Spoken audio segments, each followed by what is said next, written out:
What's going on, guys? It's your boy Poet Q here with the one and only Midpack, man. All right, if you're ready to get into it, we're gonna start off with the artistry questions. Okay. All right, man, let's get into it. So, first question, are you the kind of artist, do you kind of like you fill out the lyrics for a little while, or do you search for beats first? I always search for beats first. I don't think I've ever attempted to write without finding the beat first. I feel like with my process, I really can't pull any emotion out of myself without having something, to like grasp to. So without the beat, it would just feel weird for me. But and with that too, it's like I feel weird about rapping because like sometimes I feel like with my writing process, like I really sometimes feel like I don't really know how to rap per se. Like I don't put schemes together and everything.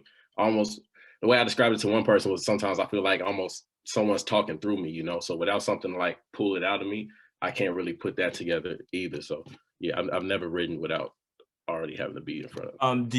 Is it one of those cases where it's like starting out, I know like it's a little bit harder to get in contact with certain producers. I mean, it's a little bit easier now with the hip hop community being the way that it is on Twitter, but like as far as like me, when I first started rapping back when I was in high school, like I'm on YouTube looking at beats from people like Juno or people like damn, wow. It's always when I'm like talking to people, it's always like I feel like I can't name them, but just a bunch of different YouTubers. You feel like you pull a lot of beats from that, or like just connecting with people in your surroundings?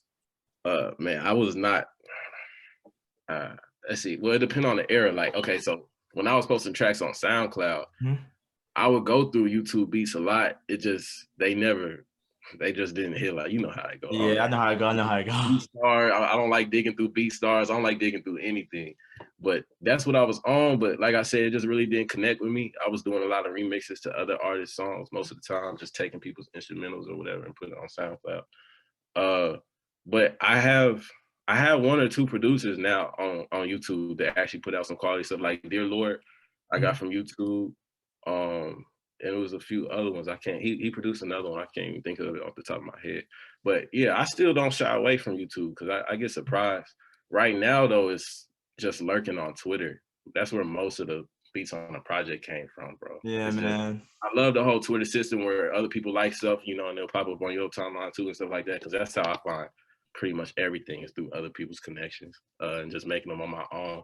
It's a few guys on Twitter now that I still just go to, like Quan Lee, Overcast, Devin Burgers, just some cool guys I know on there that I'm still constantly going to. So mostly Twitter, yeah.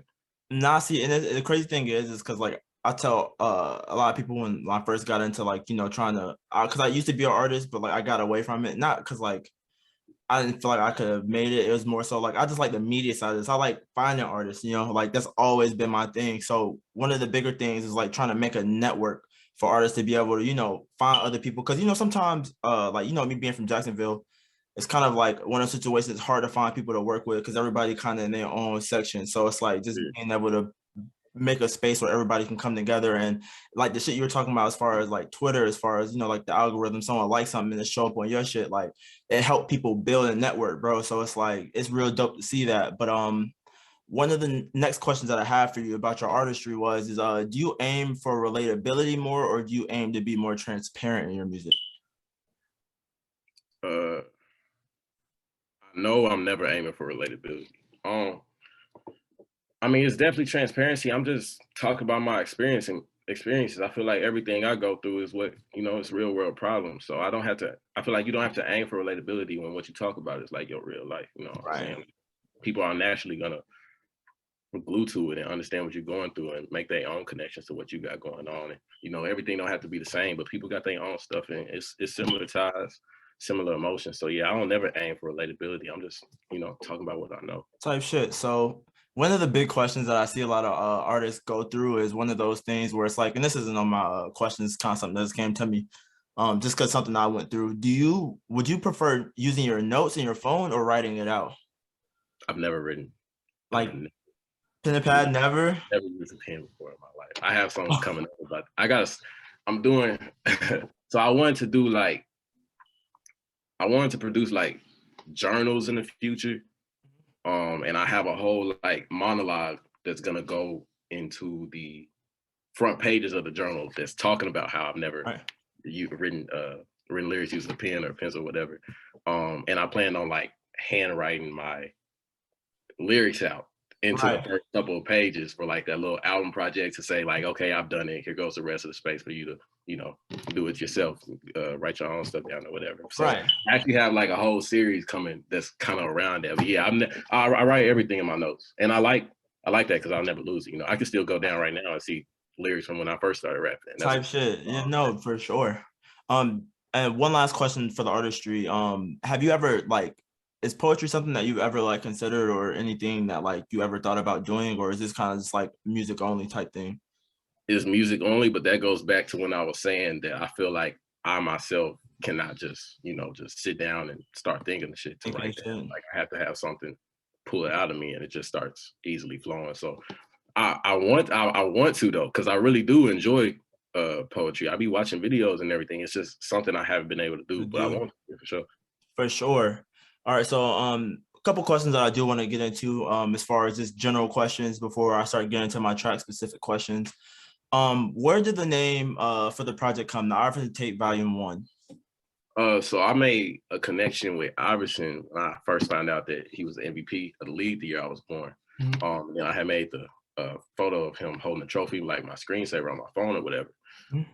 And that was that. But when I started my project, I don't know why, but like it's easy for me to make or see similarities in like the music game and the rap game. So like I consider me listening to music the same as a basketball player watching film, just stuff like that. Like it's just easy for me to see the connections between the two. I don't know why. So I started thinking of it like that. I just started thinking of it like basketball. And I just told myself that I kind of want to be like Iverson, have like a, you know, I've always had like an underdog mentality, always been a little guy when I was on the court and everything or whatever. Right. And, you know, just enjoy being myself and unapologetically myself, not letting other people, you know, change my perspectives on the world or whatever. And so that just kind of strictly the connection I already had with him. And then I started, you know, starting a little phrase of wanting to be on one MVP and everything. And it just kind of, so I just developed the rest of the theme out of that. No, that's dope. I definitely look at Allen Iverson as one of those guys. I mean, I feel like everybody kind of does this from that situation with Jordan. I mean, it kind of just puts you up, because that's Jordan, bro. So it's like I definitely get it. So, and it's crazy because my next question was going to be, I love the cover of the project. What inspired that from you? But I feel like that kind of ties into what you said. So what I do want to ask you is, does the transparency in your music bring like real life backlash, or have you ever like felt like your music has like cause any problems in your life? Like, just because I know like sometimes being as open as possible can like cause like outside people to kind of like feel away or anything like that. It hasn't. And I don't expect it to. I worry about it, but at the same time, I don't expect it to. I feel like the only people it would affect deep enough for someone to speak up to me about it is my parents. But my parents understand that, like, I feel like everything I say isn't necessarily me talking about how I feel now. Like, you know, I'm able to go to where I was emotionally, wherever I'm pulling from. And that's how I felt at the time. And that doesn't have to be my viewpoint right now. Like with Uncle Corey, like I haven't sent that song to my uncle yet because of that same reason. Cause I know that I talked about a lot of deep stuff, and I didn't want him to feel like I was, you know, just putting a song out there to talk bad on his name or whatever. Right. We had met up to do the little clip at the end of him talking. We had met up to do that, you know, like I got love for my uncle and everything. But I wrote that from a place I was at when I was in high school, when there was a period of time when he had, like, me and my grandmother would go and give him money or whatever. We'd see him out. And he wouldn't speak to me no more. And we had grew up real close, you know. He'd take me to the YMCA, stuff like that, just always giving me advice. And for a little period of time, he stopped talking to me. And at the time, that really hurt. So that's where I wrote from. But over time, I had, you know, grown and understood that he was just kind of feeling bad about where he was in his life and how he had lost step. And just, I guess, just didn't want to see a reflection of him and me, right, influencing me in a bad way. But so I haven't sent that to him yet. So I I worry about it, but I understand. Like everyone should have a good understanding of what the process is. No, I definitely get it because just seeing that like through art a lot, you know, a lot of transparency coming from a lot of the artists that are coming up now, especially in the underground. It's just like it's something that like you wonder like as from a fan perspective, like dang, this they're talking about their real life, you know, like what's going on, and you know, you have your own real life stuff that you know that makes it so relatable, but it's like damn, like at the end of the day, I know the outside perspective, like what could it, you know what I'm saying, what could it be? Like what could their thought process be? But another question that I did want to ask you though, was all right, so Quan, am I saying that right? Yeah, yeah. All right, Quan had 2 features on the project, and I noticed that you mentioned, I think I'm pretty sure I seen this on Twitter as a tweet that you said you like when I make it, bro, coming with me. So I was wondering if you could speak to the relationship between the two of you. Yeah, me and Kawan been close since middle school, and our bond just always grew stronger. I really can't even remember how we met. I know we was riding the bench together in middle school, high school. But yeah, Kawan was rapping before me. Kawan was on SoundCloud maybe 2 or 3 years before me. And I didn't really grow up listening to hip hop, so he put me on to a lot of music. And I was going through his SoundCloud, and that's kind of how I fell in love with rap. I was going through his stuff. So a lot of the like rawness and vulnerability you hear in my music, I really got from listening to his music and, you know, finding my own way to do it. So I always felt like none of the stuff I got going on right now, none of it would be possible without him inspiring me to start the music. And that's not even just like accolades and stuff, but, you know, like music is my coping mechanism. So like I almost in a way feel like, you know, Quan saved my life in a type of way. And I always tell him that. So that's the relationship that's there. That's my brother. I wanna double back to something you just said because it's kind of interesting. You said that you didn't grow up listening to hip hop. Yeah, I was talking about that in the Twitter space the other day. I did not grow up listening to hip hop. I was, you know, I stayed with my mom. She didn't listen to a lot of hip hop. She was listening to a lot of like Beyonce. That's why I named yesterday Beyonce, John Legend. And I didn't talk about this, but like the first artist I ever really got into was Drake. It was Drake. My friend introduced me to Kanye, and then it was Lil Uzi. And I know that sounds so stupid. That's a crazy line right there. I know, right? It was like what? Like I think when Uzi was going crazy on SoundCloud, like I wasn't there for the SoundCloud era. Like I feel like I missed out on so much music, bro. I don't know why. You know, I feel it. I feel it. But yeah, I didn't grow up. But the first song, like I had heard "Over" by Drake, and that had like Eminem, Kanye, Lil Wayne, and I knew none of them. That was my first introduction to all of them, was listening to "Over" by Drake. I know that sounds crazy. It does. Research. I go through catalogs as many as I can, but I'm trying to do my research and catch back up. But yeah, I didn't really grow up listening to hip hop. My mom played. If it wasn't music, my mom had NPR in the car every morning to school. Oh so man, it was no hip hop for real. No, I get it, man. It's crazy to hear that though, because like you know, like my dad, like he wasn't like some like super hip hop guru, but my dad was the kind of dude that would burn the CD, you know what I'm saying, with all the songs on it and shit. Yeah, my dad was that guy. So it's like when something came out, we was already like on it. So growing up with like listening to Ice Cube, like me myself, like it's not like I was super into hip hop, but my brother will always be on some, bro, listen to this, listen to this, listen to this. I think he introduced me to Wayne, Cole. He introduced me to Wale, like Eminem. He put me on all these artists. I'm like, oh shit, like at first I'm like, bro, cut this off. I'm tired of hearing this, bro. But like the more I started listening to, I'm like, these people kind of nice. And then from there it was like it's a real genuine love for hip hop. So it's just crazy to know that you didn't grow up on it because you just sound like somebody who did. Like you just have that voice, man. Yeah, for sure. All right. So after dropping a stellar project, such as this one, are you in a rush to drop another, or are you trying to do as much as you can to push this one as much as possible? I'm struggling with finding the balance between that right now. I got stuff coming up that I'm super excited about. I can't wait to share.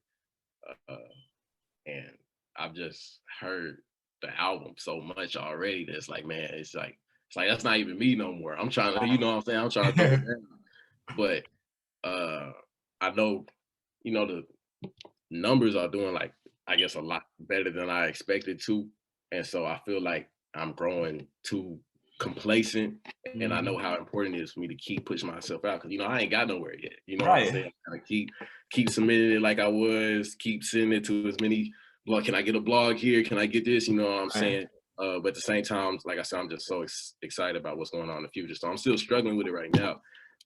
But I know this stuff coming up is gonna be crazy. So. No, I mean, I'm a huge fan, and I'm excited to hear it just because I can hear the talent. And I told you like 3 tracks in, I messaged you back and was like, "Yo, I'm not done yet, but this shit gas, like this shit fire." So I'm definitely expecting a lot. So last question I have for the general questions, and it's kind of something that we talked about later. You have a lot of basketball references in your music in general. Was there a passion for it, or was this from a perspective of a fan? Like, were you once a player, or was this like I used to watch this growing up, like heavy? Nah, I really didn't. Man, basketball is kind of like rap. It's crazy. I didn't watch a lot of basketball growing up. I mean, I did. I shouldn't say that. No, you good. I'm just fucking with you, bro. You good. Nah, I shouldn't say that. Maybe to like early teens is when I got heavy into basketball, but I was hooping at a young age. I just wasn't watching it like that. But I mean, I had a passion for it. It's not like I thought I was going to the league and I was like, I was 5'9", but I was, I could do what I do.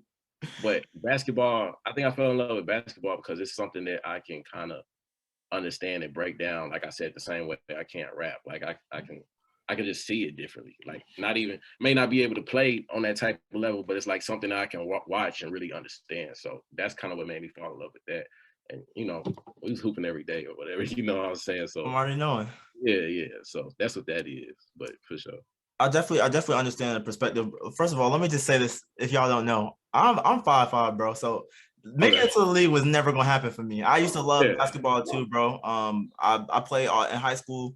They wanted me to start, but I was like, bro, this isn't for me. Like, I don't want to gas myself. Like, I'm about to go somewhere with this shit, bro. Because realistically, bro, the height matters. You got that jumper on TikTok though, bro. Hey, listen, bro, a lot of cutting out shit. You know what I'm saying? That's all I'm gonna say. Nah. That thing look nice. It looked nice. Nah, for sure. Yeah, man. So I definitely understand it, and I didn't start watching basketball until like probably into high school, going into graduating and shit. And that's when I really became like a super fan of just the league and seeing the different things that's going on. But quick question: who are you a fan of? Who's your team? You got a team? I don't got a team. I just go for Brian. All right, we're gonna move on, man. Listen, all right, so try specific questions, man. All right, we're gonna start with draft day. Black on black violence is a myth, motherfucker. You know what I'm saying? This is how we started the project off. How important is it to start the project off with these lyrics, and what tone did you want to set? Man, with draft day was all about just making a statement. I'll be honest. It wasn't even supposed to be the intro. It wasn't even supposed to be on the project. I have a completely different intro that I wrote for. It was the first song I wrote for the album. I wrote it after work and like voice recorded in my car, sending out to all my homies because everybody knew I was about to start the album process. And I was like, this is the first song. And it was crazy. Like it was a really good song. And even after we finished the album, they still asking for it, but I didn't finish it. I got to the studio and recorded it and I just wasn't feeling it no more. And Draft Day is something we wrote, I don't know, maybe like a year before that. We wrote that. So wow. I still remember. Yeah, we just had it saved. We recorded it at Quan house. We didn't have nobody to mix and master, so it didn't sound as good. But I always knew that it was like one of those. A lot of the music I used to make on SoundCloud was sad. Mm-hmm. And Draft Day was the first song that I had made that I felt like had a good balance between like reality and at the same time being able to talk my stuff. Right. And that's what I wanted the tape to be because I wanted to show versatility in that. And I feel like since that one was so powerful, it was perfect for the first one. For sure. I absolutely love the fact that you didn't have no chorus in this shit. You just kind of give yourself a little break, get right back to rocking out, bro. I was like, damn, bro, this is some real. This is the way you should kick a project off. Yeah. To me, for sure. You rapped about not being able to afford hope, and then you mentioned right after the situation with your aunt. This is just an introduction. So, what made you go with such a heavy topic for the first track? I don't know. I mean, at the time when I was writing it, that's what was going on. Like, we was in the heat of that. But I mean, that's what people expect from me. So, like I said, I wanted a balance between, real life stuff and being able to talk my stuff. that was what was going on at the time. And like I said, I wanted to come back in showing you I still got this bag I've been in, and here goes some extra. And that was just what was happening at the time. Man. That's just what was on my mind. I feel you, bro. All right. So on your song, Nabi? Yeah, no. No, I'm just trying to make sure, bro. I want to make sure. You cool. You cool. I'll be chopping shit up sometimes, so I'll be trying to make sure. You speak about a relationship as someone who's been in a similar situation. How hard is it to maintain a relationship that is real but inconvenient? You love this person, but unfortunately, you have a lot going on that makes it hard. And you aren't in a place where you can be their peace or vulnerable.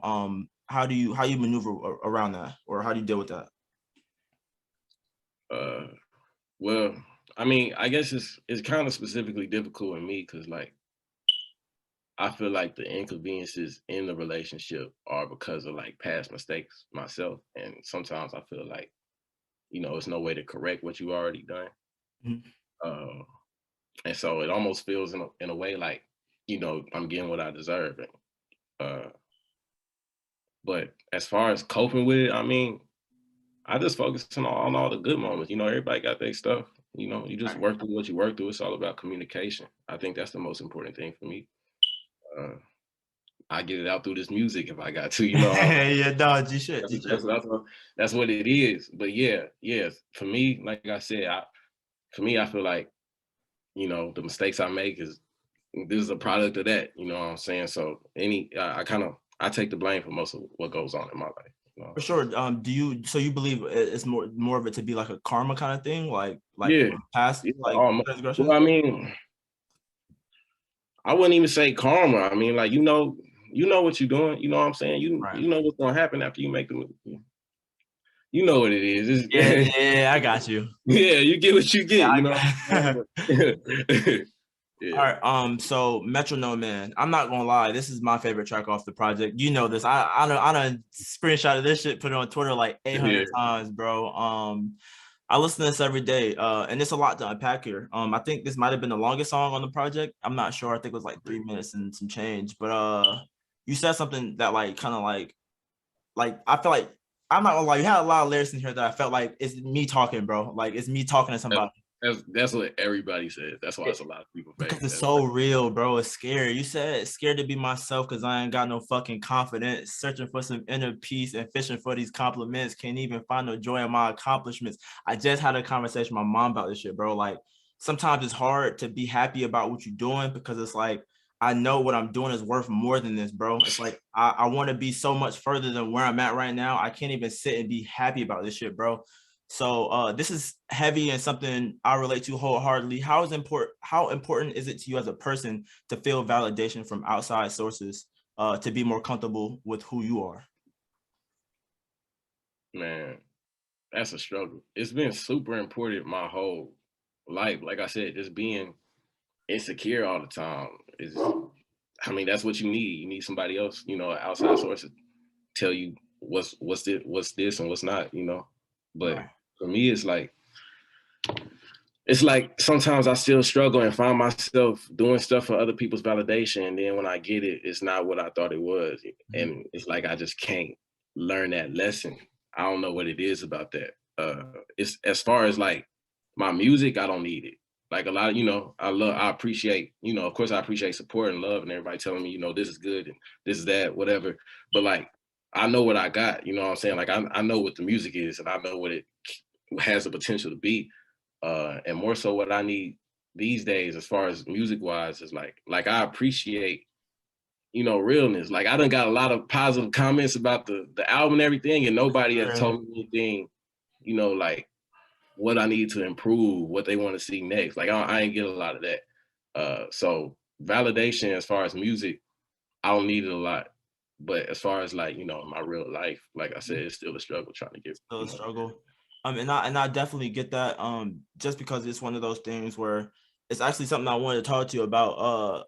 I'm currently, it's so funny how this class is kind of like it's in my everyday life. I'm taking sociology right now in school, and there's this theory called looking glass self theory, where pretty much like say for instance me and you having a conversation and you pretty much like, hey, I think that you're something like this, and I kind of fuck with it. Like me being a person, I might listen to you say that and be like, maybe I am this kind of person.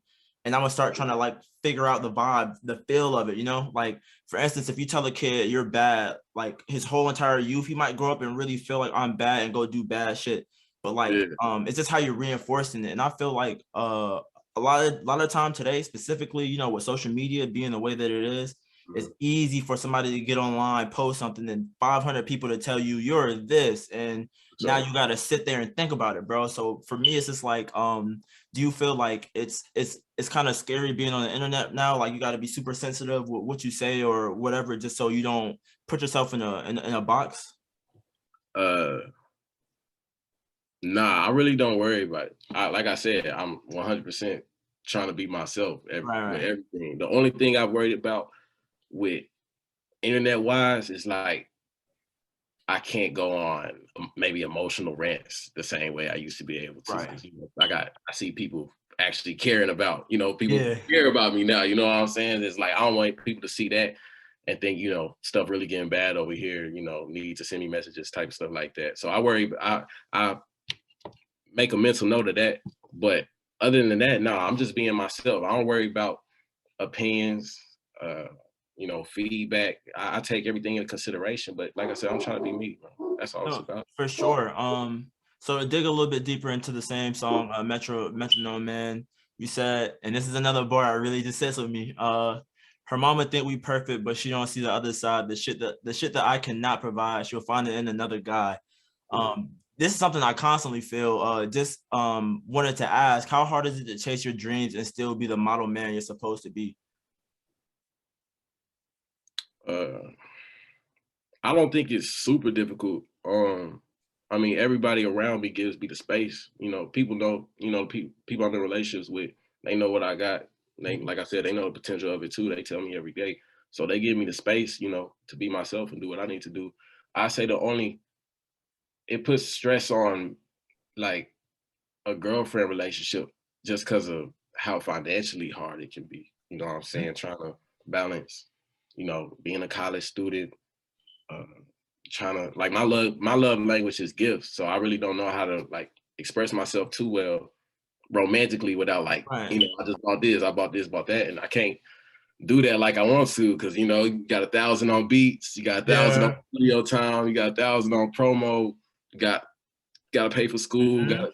2-hour trips, college campus every weekend. You know what I'm saying? Like it's a Right. lot. So like that's what the bar goes into. Like just feeling like, man, I'm trying so hard to provide what I want to be able to provide, but at the same time, you know, I can't. If you can't be understanding of that, sometimes it can turn into frustration, and that's when you get to the thoughts of like, damn, if I don't do it, somebody else That's going to. You will know what I'm type saying? shit. So that Uh, it gets kind of hard in that way, but yeah. No, I mean, I definitely understand. I try to explain to people, like, especially as an artist or a creator, how hard it is. People don't realize, like, I gotta go to work, you know what I'm saying? Clock in, do what I'm supposed to do, clock out, come home, and dedicate the rest of that time to, you know, your craft or, you know, your raps or your rhymes or whatever the case may be. And then you gotta divide the rest of the time into the people you love, and then, you know, just time for you to unwind. So it's a lot. But another thing I wanted to ask you, is it hard to escape the natural comparative mindset? Like, I know some people, it's easy for them to slip into a mindset of this person's doing this and I feel like I should be doing this, or I see this person doing this for whoever and I wish I could do the same. Is this something that you struggle with, or is that something that's kind of like you don't even think about it? I think about it a lot, especially with the music. Uh, I mean, I look, you know, I see opportunities. I'm like, I feel like, you know, I'm good enough to get, but Right, I don't. When I compare myself to other people, I don't do it in a way that I feel like they don't deserve what they getting either. It's just right, like I know what I'm capable of too. But at the same time, I also try to remind myself that, you know, I'm just writing my own story. You know, right. everything don't what work for one guy don't ain't gonna work for Good me. for What you. happened to one person ain't for me. You know what I'm saying? I got my own lane. I got my own story to write. So you know. Sure. All right, and then there was I think I got two more bars out, two more lines out of this. So my uncle disappeared. I think you're on that dope again. Watched his daddy hit his mom, and he ain't been sober since. You're going to speak about a similar situation and how it impacted you today. How do you think seeing that domestic dispute molds your view of love and thoughts on significant others? Oh man, I'm glad you brought that up because with lyrics, I my I did not go through a domestic dispute. My father's never put his hands on my mother or nothing like that. Okay. And I wanted to. I've never gotten the question, but when I wrote it, I thought of it in my head. Like that goes back to what I was saying. Like my parents hear stuff, but they know I have, I'm able to communicate with them and be like, this is that, and don't twist it. Yeah. What I was trying to say was, I always make comparisons in my uncle's life to mine. And when I was talking about how he went through a domestic dispute with his parents. And when I was saying at the hands of my father, I just meant because I don't know if you understand. Like, yeah, but okay.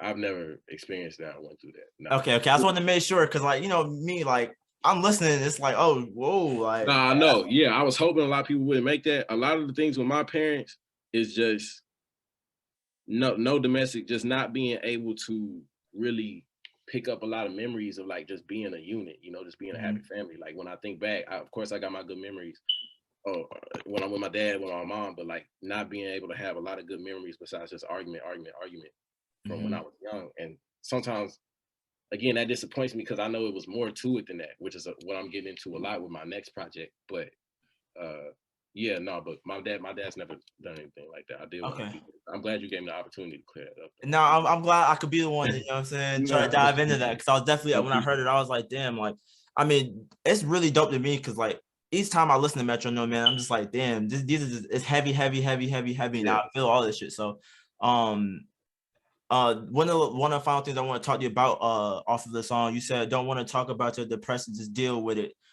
Usually I do wait until the end of the interview to ask this question, but seeing how we're going through a lyric breakdown, it's kind of an easy layup. So I was wondering, what kind of coping mechanisms do you use in order to help you through tough times?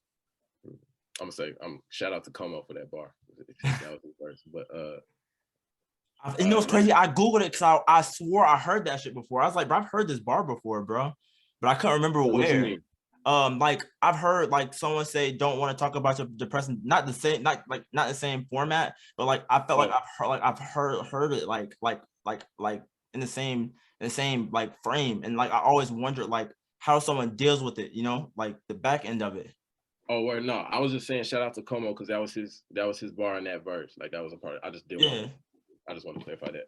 But for me, all I have is music. That's all it's ever been. I don't really like communicating that much. I don't like talking about what I'm going through. I don't like, I don't like talking to my parents about it. My mom gave me options for therapy, or do you want, this medicine an option, back when things were bad. And that's just something I was never interested in, which is why I always, like I said, thankful to Quan because he introduced me to this music, and being able to write these things down in a creative type of way and just giving me the space for that is really all I have, which is why it's at the end of my documentary, I think they asked it, they said, where would you be if you weren't rapping? And I said in the grave, because like, music is all I got. Yeah. So, yeah, not too much besides that. I wanted to get into meditation and stuff like that, but I just don't have the patience for it yet. But I hear J. Cole talk about it a lot. Bro, it's such a misconception with meditation, as far as like feeling like you have to just be in the moment. Meditation to me, because I meditated for a while, like that was one of my ways of coping. Just I went through therapy, like just to give you like a brief history about me. I don't think I've ever like had like that conversation with you about just some stuff that I've went through and like how I got here. I had 2 of my friends commit suicide, so seeing that, one of my friends died from a tumor, and another one of my friends just got killed. So it's kind of like one of those things where it's like you gotta like have track of that on your mind. You know what I'm saying? Like you gotta be able to like try to keep everything like not concealed, but keep everything from breaking you. You know what I mean? Like just because you understand that it's life. One of the things that I did do when I was in therapy was meditation, and it's one of those things where it's so many different forms, bro. Like music therapy, which I really feel like that's what genuinely resides with you. Just kind of like one of those things where whether it's making it or listening, but like going outside, bro. Like niggas laugh about this shit on Twitter, like touching grass, but that shit really is healthy for you, bro. Like yeah, I'd really be interested in that. I hate that people turn a lot of mental health outlets into a joke. Like I hate it. But like the thing is like what people don't realize is that like when your feet touch, I talked about somebody in a space one time. When your feet touch grass, we're not supposed to be wearing socks, bro. It's just so weird. We're like Yeah. when our feet touch grass, our bodies like we take the richness from like the soils and stuff, like it comes into us, bro. Like it's weird. Yeah. So like I used to go outside all the time, just meditate. I used to do like just draw like paintings with like art and shit like that. So I definitely encourage you at least, you know what I'm saying, just try to find like a variation of it, even if it's just like focusing on your breathing, bro. Like it could be something so small, like make sure. a super difference, man. Yeah, no, after I dropped the album, I didn't do my research on it, but I've heard about it. I don't know, what do they call, like grounding? They call it something when you Grounding. yeah.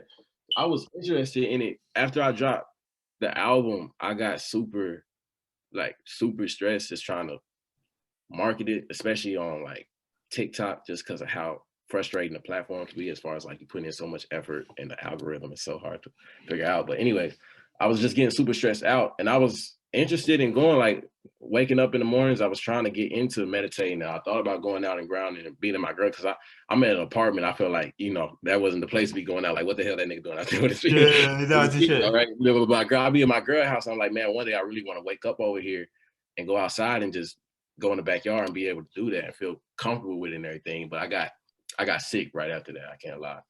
I just got over being sick, but it is something I'm interested in. I appreciate you sharing your story with me and everything. I'm sorry about your friends and everything. That's all good, man. It's just one of those things in life, this is one of those things, man. But one of the tracks I did want to talk about was Insecure. It's kind of like a awkward transition, but money ain't everything. There's other forms of wealth. See, I got family ties, confidence in running my blood. I said, how important is it to stay grounded and not get caught up in materialistic things and the desire for them?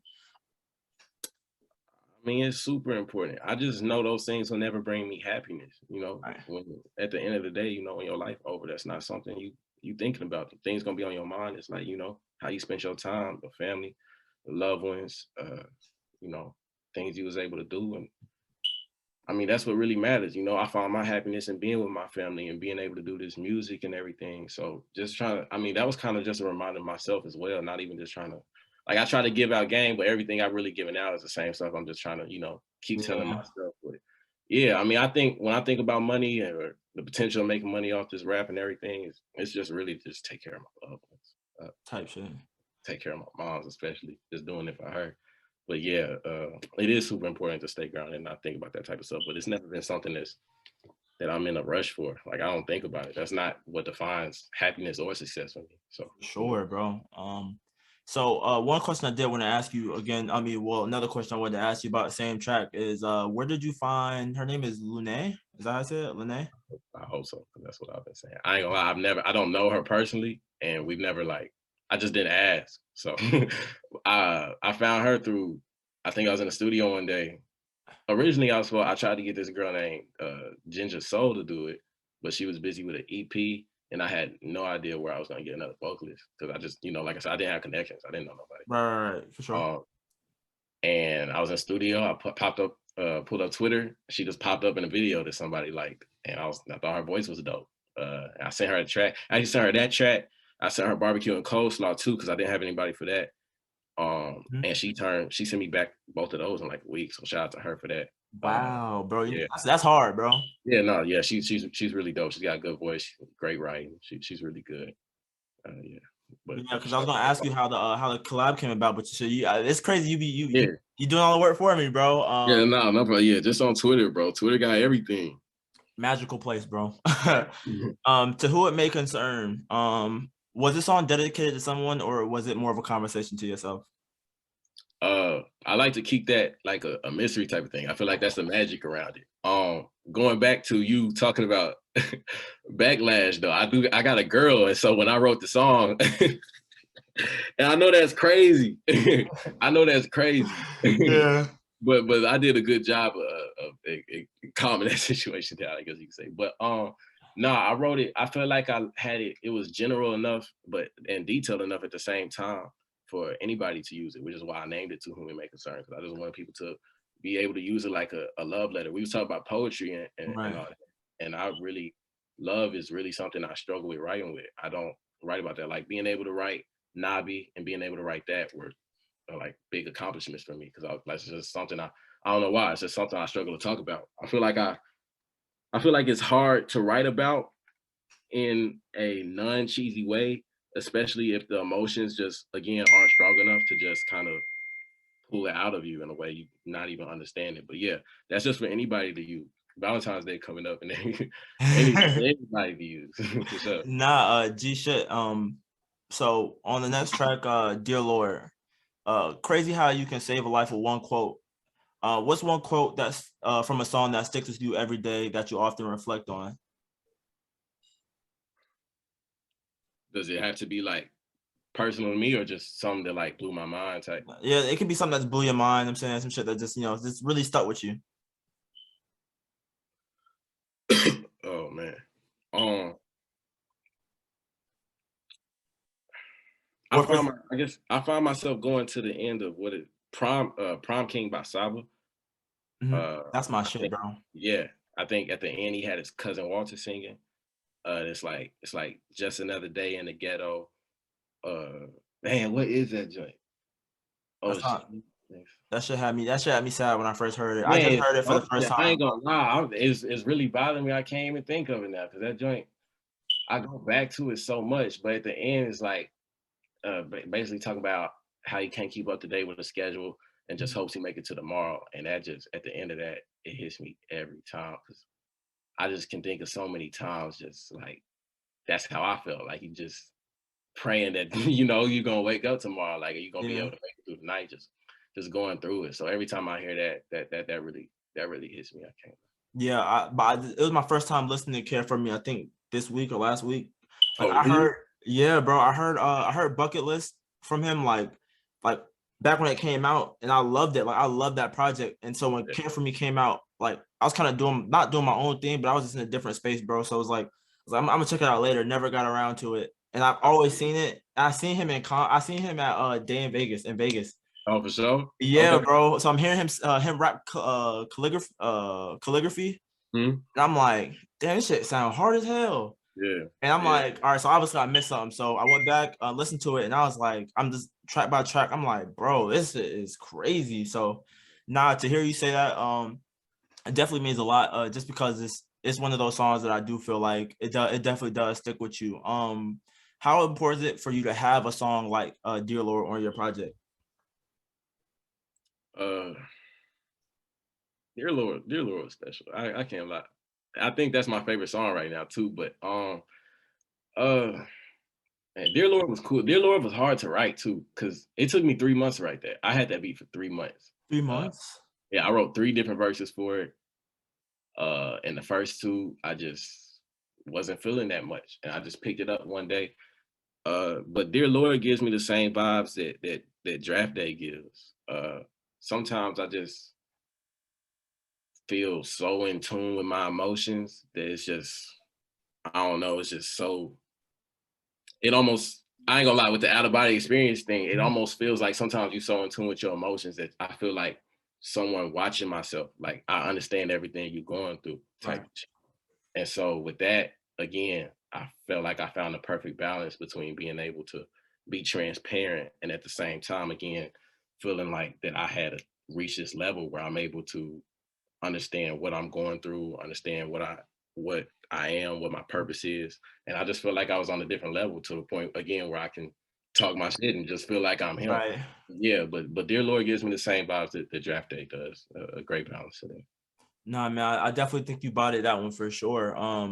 So barbecue and soul, and this is where I was going to get into the conversation me and you were just having about with Insecure, like the R&B style esque. I think it's a beautiful song, bro. It has so many, like, it has sad undertones, but the overall song is like, it's dope. You know what I'm saying? Like it give you Yeah, that feel that, like, I can't really explain it, but it's like, I feel like, and it's not that for me like to kind of like exclude us. I mean, like seclude us, but like Black people, like we have like a certain sound like that you can't recreate. It's like a soulful yeah. sound, and I feel like that one had it. Like it really had it. It does. You know, it's crazy. I named the inspiration behind it. I heard the beat, And I was like, man, this feel like cookout music, dog. That's what it is. That's It is, bro. It I was like, man, is. this feel like cookout music. And that's when I started. I was because I wrote she sang it, but I had wrote the chorus. That was the first thing I wrote was the barbecue and Really? coleslaw joint because that's what it took me back to, like, just Mhm. one of them old Southern family cookouts. But yeah, it Nah, definitely. G shit. So my question to you is can you ever see yourself creating a project with an R&B singer? What you being two for two, with songs like Insecure and this one for say, and I think there was one more, if I'm not mistaken. With I think Nabi was kind of in that same realm. Yeah. If you want to say that, but yeah, like, could you ever see yourself creating a project with like an R&B singer, like on some 2088 type shit? I never actually really thought about it. Man, I've never really thought about that at all. I can't. I will say, going back to if I was to, I still want to work with Ginger Soul just because she was so dope. So I don't Right. think if it was a thing, it would be someone hurt like her, or again Ariel J on Barbecue and Coleslaw. Mhm. I still talk to her a lot, and we got really dope vibes. So if I was, it'd be somebody like them. Yeah, no, Just she being she able to bodied build that that shit. connection with them. She went crazy on there. I was like, I Yeah, like because it's crazy because like every project that I hear from underground artists, it'll feature somebody that like I might have never heard. I'd be like, well, yeah, why the fuck haven't I heard this person, bro? They way too yeah. talented for this. Yeah, For so sure. so definitely, it's crazy to me because like the more I've gotten into the underground, I'm starting to hear that a lot of y'all really do to me sound like y'all have an ear for other talent as well. Like you're not gonna just throw anybody on your project. Like For I'm about sure. to, I want the best, So to be able to hear you say, oh, I found this person off Twitter, or that me and this person just vibe. So like it was Yeah, what it was. So for me, it's like, damn, like you definitely got some solid features, bro. I can definitely say that for sure. appreciate you. But transitioning into Uncle Corey. We knew it was coming, man. So this is one of those songs. So, Yeah. you said reason why I see my uncle and he never speak because he don't like the road he took and on the second street. Um, Speaking separately from what's being talked about and more in a general sense, do you feel like a good portion of the older generation holds a piece of resentment towards the younger generation, because we didn't follow their molding specifically, or because we're choosing to follow our dreams more and more? Uh, I'm sorry about that. If you can hear that, by the way, No, you're good, bro. I ain't able to turn that off. I mean, it's different for everybody. For me specifically, it's never been like that for me. It's been drilled into me that I'm supposed to be doing this and that this is Right. my purpose. So that's like everyone is understanding that, fully supports me. I was talking on Twitter the other day about how much my mother supports me, not Mhm. just emotionally, but financially too, because she Right. really does believe in my dreams, and she worked all her life for me to be able to be in a position for me to follow my dreams. So now Right. I've never felt any type of resentment or any bashing on my part. I know it's people out there like that though. I know other people are going through that, and uh, I mean, I can't even relate to the situation enough for me to have words on it. But Right. it just depends on your own specific situation. One other question I did have for you though is that do you think that with there being so close of a like well there being that there was a close relationship between your uncle, if you ever made it, do you feel like that's something that like well, I mean, I feel like it's obvious that he would be proud, but do you feel like it would be something that's like a full circle for you as far as the relationship between you guys go, like being able to see someone that you feel is so like similar to you, going a different route, you going your way and you doing what like everything that you wanted to do, like you set out to do? Uh, I I'm sorry. I'm You sorry, good. bro. It's a cat, bro. Yeah, It's you're good, something good. going on over here. I apologize. Now you good, bro. Man, maybe I would have felt like that before. Um, I guess before up to recently when I kind of just reconnected with him and was able to meet up with him in person, like I said for the documentary. Uh, he just made a lot of changes in his life, and it's kind of to the point where I can't even put it at a point like, oh yeah, you fumbled, you fumbled, you messed up, you here, you're here, because he's just doing so good for himself, and Right. not in a necessarily financial standpoint, but being able to turn around, stay out of jail, get clean, get you a job, Type shit. maintain a relationship, just normal stuff, that's stability, and that's Right. so I don't even like I said that was where I wrote it from then, Mhm. and I wanted to make sure I sent it to him now with how I feel now and how Now. proud I am of him. You know, I still see it's still so many again comparisons in our life, but it's almost to the point where like he done completed he completing his story, and it's taking it's turning around. So things done changed since then, and I'm happy about that. So now For sure. No, that's I love like the positivity, bro. Like that's one of my big things that I'm super big on, just as far as like seeing people change their life for the better, bro. Just getting out of situations that they're in, and just I'm loving the energy, bro. So '01 MVP. yeah. They said I'm made inside your image, who I'm kidding, shit, all these lost children. Can you speak to your thoughts behind this bar? Just as far as, like saying like, because I mean, throughout the project, I feel like there was little shots like that, like throughout the entirety of the project. It's kind of not like questioning religion in a sense, but kind of just like, bro, like all this shit going on, we don't feel like we need a little help here. You know what I'm saying? Like, Yeah, nah, religion always been a sensitive topic with me because when I was growing, I've never been super religious. I was growing up, and my parents were members of the Nation of Islam, actually. But I was too young to like really, learn that type of stuff. And by the time I was old enough, my parents had separated, so we wasn't going no more. And my mom's had me going to church since then. And so it was just never something I really got into. And so a lot of times it's just hard to understand the concept of there being, a higher almighty God and all this fucked up shit going on. It's like sometimes, but that just all went back into being young and not knowing what my purpose is. And, just it's just about living, bro. Like at the time you feel lost and you almost feel like, when you don't got a purpose, you almost feel like the things happening to you is like a punishment. It's like, right. why is God punishing me like this? But I done grown so much and I done got a lot more in tune with how I feel about spirituality to the point where I understand everything on a higher purpose. And again, a lot of the stuff I'm talking about, a lot of that growth is going into the next project I'm putting out. But yeah, I don't feel that way anymore. But at the time, it was just again just feeling lost, bro. Feeling like I need something to stick to. But it's hard to really be able to believe in anything when you wasn't raised like that. I can't just attach myself to an idea that wasn't drilled into my head. So at the time, it was just hard for me, hard to find a reason to keep going. But like I said, I've grown a lot since then. No, I mean, I definitely understand that somebody who, I mean, my parents being they're, religious and everything, they go to church and so on and so forth. But me, like, I've never been like super attached to it either. I used to read about it, like trying to like understand it. I started looking at the Bible less of like a book to live by and more of like philosophy, like analogies, to learn stories from, you know what I'm saying? And while I don't personally go deep diving into it and so on and so forth, I believe more so not in like this like a higher power, but I believe in like energy, bro. Like I'm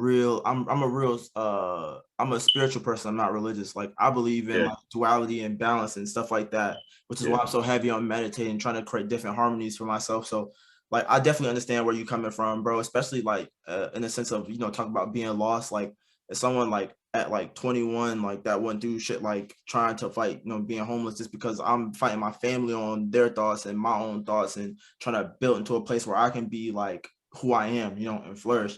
I definitely understand what you're talking about, bro. So definitely don't feel like you're lost in that or like you're alone in that or no shit like that, bro. So extra questions, what does a perfect day look like to you, man?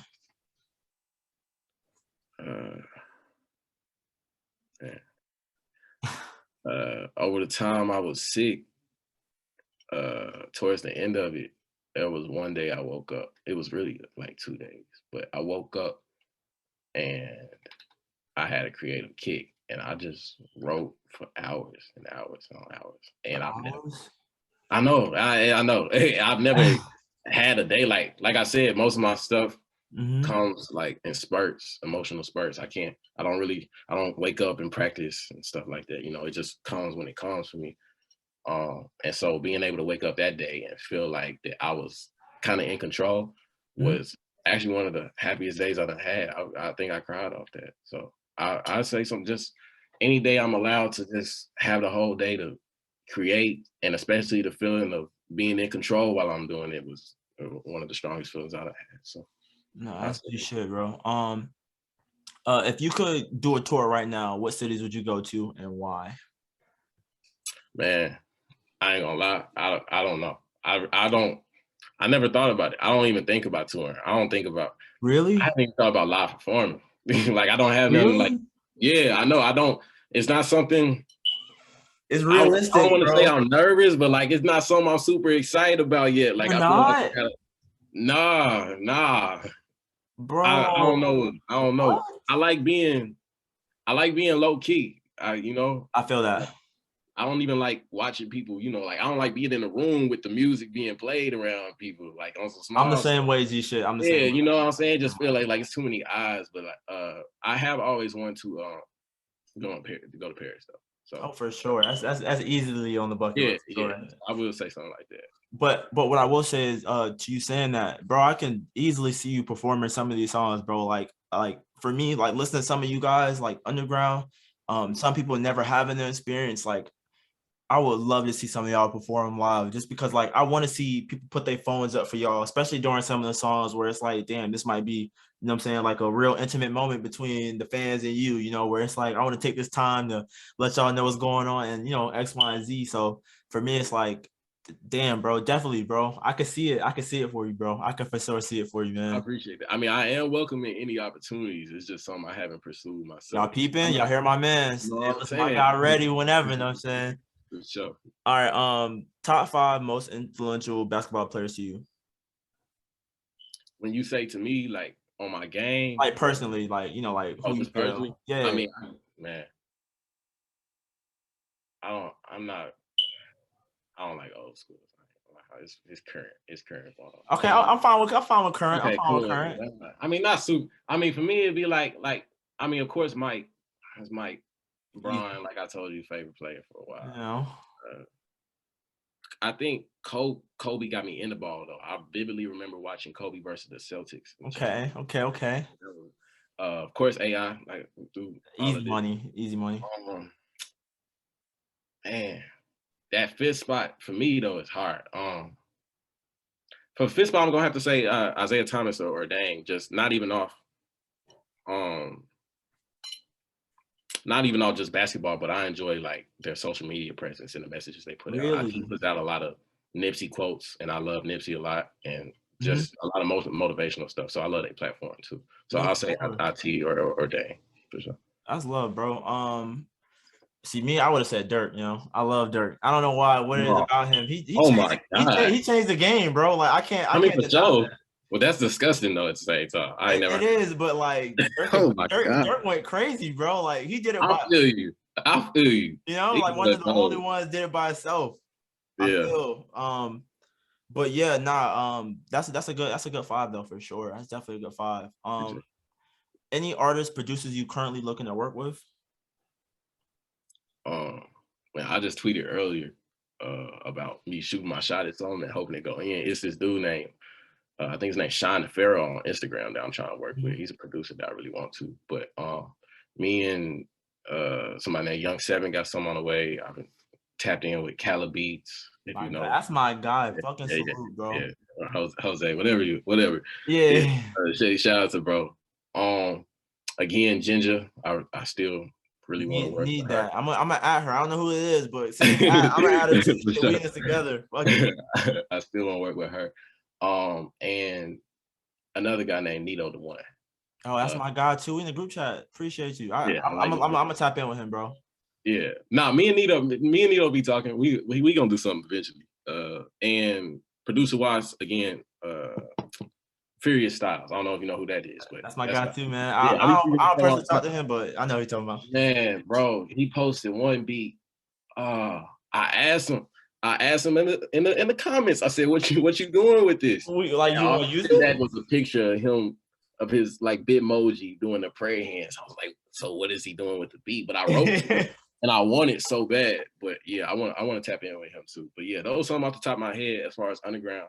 And I really want to work with Mick Jenkins eventually. That's easy. I can see that for sure. I can see that. I love Mick. All right, so kind of to wrap things up. in your music, I hear a lot of thoughts about suicide, or negative thoughts in general. As someone who lost a couple loved ones to suicide, I just wanted to stress the importance of you, like the gift that you have, like your presence to this world, and just let you know that you're important, bro. That, you know, I love your music. I love your style. I love what you have to offer, bro. Like what you can do to me, because I feel like your transparency is just one of the things that are really undervalued in hip hop. Like I know a lot of the mainstream music nowadays is people pump faking, talking about things that I feel like kind of harm society more though so than do good. So I kind of just wanted to give you flowers while you're here, you know what I'm saying? While I can, and let you know that you're loved, man, and that I appreciate everything that you do, bro. Hey, nah, I appreciate you, bro. I appreciate you too on your platform. You've been going hard. Like I think since week one, I done dropped the album. You was one of the first people I sent it to, just because I was peeping your takes on Twitter. But thank you, bro, for having me on here.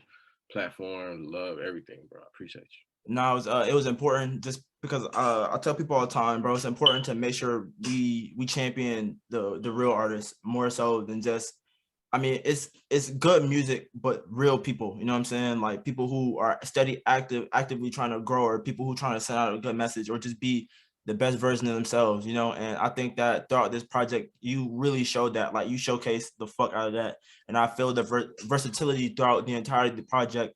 And I'm super excited about what you got coming. Do you want to speak a little bit to that? What you got coming in the future before we get out of here, man? Yeah, well, I mean, I plan on dropping a single in May called Perfect Timing and having a little video with that. And then in June 6th is when I'm dropping my next project. It's an EP called Who Killed Wonder Woman. I don't want to get too much into the concept yet because I got some big stuff coming up with that. But it's gonna be cool. June 6th is actually my birthday, so I'll be turning 21. And it's also gonna have You're only 20? Yeah, I'm only 20. How old are you? See, I'm about to be 25, bro, and I don't look like it. That's crazy. It is, bro. That's I don't crazy. look like it, but I'm about to be 25, bro. Hey, I don't look like I'm about to be 21, bro. I got. Yeah, see, my shit kind of like I got space over here, bro. Look crazy, bro, right now. I would be thankful for anything, bro. Appreciate your blessing. Yeah, nah, bro. But in March, bro, definitely be 25. It's crazy. You're young as hell, bro. Like, and to drop a project, bro, it's so many artists I've been hearing dropping a phenomenal project so young. It's like, where is this coming from, bro? Younger they just keep getting younger. It's crazy. Man. And I don't even know on some parts. Sometimes I feel like it's I don't want to say a bad thing, but sometimes I feel like what we do should not be that easy to replicate at such a young age. Like how are you doing that? Like it's almost scary. Like I can't wait to see where it goes though. It definitely is getting younger. Nah, for sure. But let me go ahead and wrap this up. I want to thank everybody who came out to watch the video. Again, salute to my guy Midpack, man. Phenomenal artist. If you haven't, make sure to go check his project out. We'll be dropping a link in the description below. So if you haven't had the chance, definitely make sure to go check that out. And peace. They told me don't need to hide. Seeing is believing. I'm a dreamer of what I wanna be. They told me don't